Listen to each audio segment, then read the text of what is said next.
Hello guys, for this video, pupunta nga pala tayo sa isang client natin. Siyempre, meron daw problema nga tungkol sa signal nila. Kaya nga natin pupuntahan.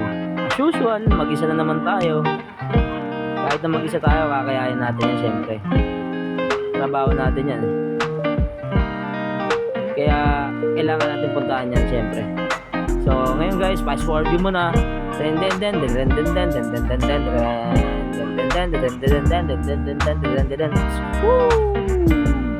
Tamang lakad niya siya guys. So tignan mo, ang lakas ng trip niya guys. Tignan mo, tamang lakad niya. Tamang lakad lang. Lakbay mo sarili mo. Lakad mo lang. Lahat naman may pagod lang lahat. Hindi ko nga alam siya, sabi ko nga guys, tingnan mo, tamang edit lang ako ng edit para mabigyan tayo ng magandang opportunity kay Meta. Sana guys, bigyan nyo ako ng chance. At ayun na nga guys, habang naglalakad ako, napansin ko si Kuya. Siyempre, kahit pa paano, tatanong ako kung malapit na ba ako, hindi. Sabi ko nga, Kuya, malapit na po ba dito yung Masayaw Police? Kasi pupunta ako, may gagawin po kasi ako doon. Yung maintenance po. Ayun na nga, sabi niya, malapit na, lakad ka ng konti, malapit ka na.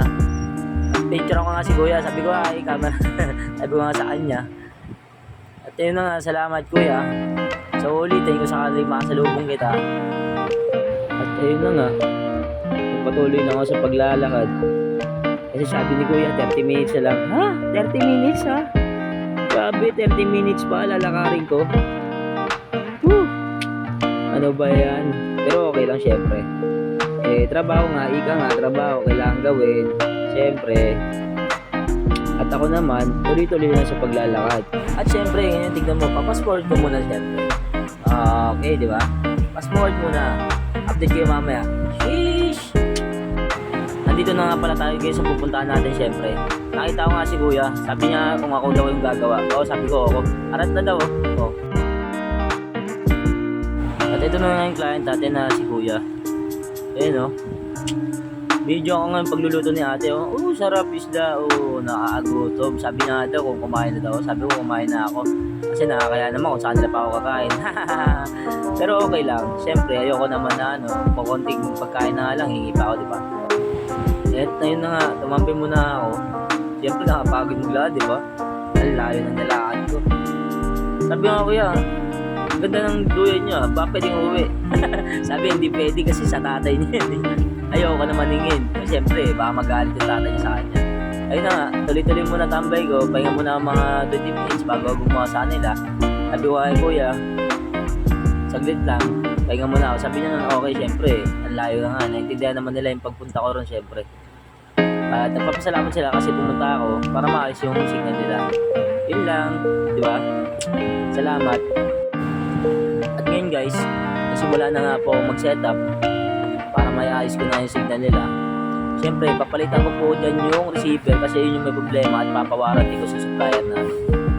So, hindi ko na nga na-videoan yung pag-akit ko sa bubong at pag-ayos ng signal. Siyempre, ako nga lang mag-isa. Ayoko naman na sabihin ko na videoan nyo ako dati para sa pag-vlog ko. Siyempre, nakakaya rin minsan. At ayun na nga guys, nabukas na po yung GP Noy. Once sa sinalpak mo po yung receiver, ganyan po yung lumalabas. So nagkamali pa nga ako ng pag-setup dyan guys. So babalik tayo guys, back natin yan. Pindutin mo yung menu, installation, 4 na 0. So antenna setup, ganun lang po yun guys. Sa hindi nakakaalam, tingnan nyo lang to at balikan nyo lang tong video na to.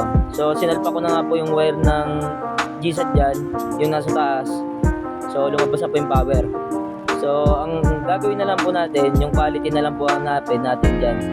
So para makuha natin yan, at ayun na nga, para makuha natin quality, akit tayo sa bubong, yung pinix nating GSAT doon o plate, itutuno lang natin yun. Itatapat natin sa southwest yung gitna ng 220. So sa satellite po yan.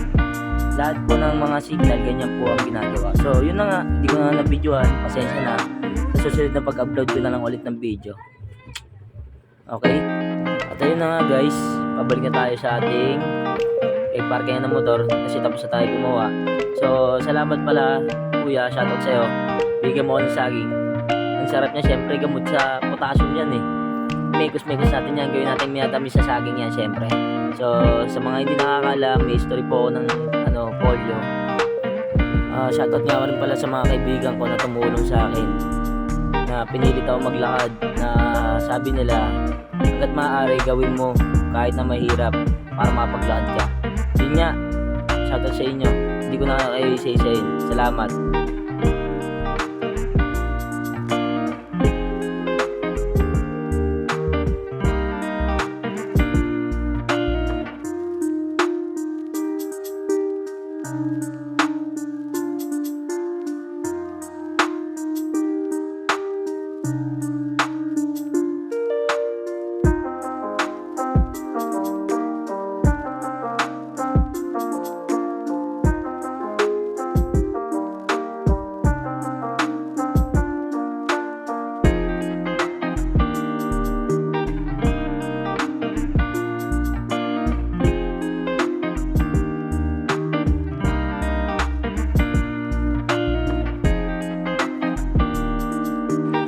Ayun nga guys, andito na tayo sa pinagparkingan natin ng motor.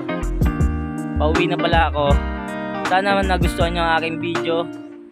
Follow nyo na rin ako. Like, comment, share. Napakalaking bagay na po sa akin yun. At maraming salamat. More blessing to come. God bless.